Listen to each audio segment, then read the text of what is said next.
ആ.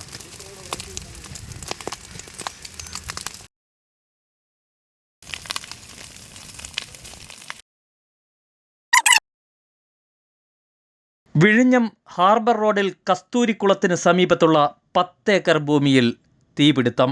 പ്രദേശത്ത് കൊണ്ടിട്ടിരിക്കുന്ന മാലിന്യത്തിൽ നിന്നാണ് തീ പടർന്നതെന്നാണ് ഫയർഫോഴ്സിന്റെ നിഗമനം.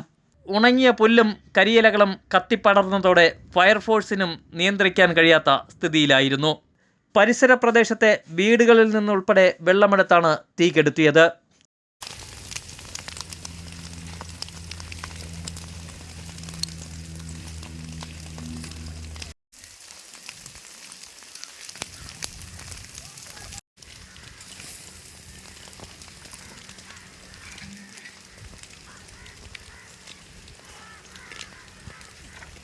മണിക്കൂറുകളുടെ പരിശ്രമത്തിനൊടുവിലാണ് തീ കെടുത്തിയത്.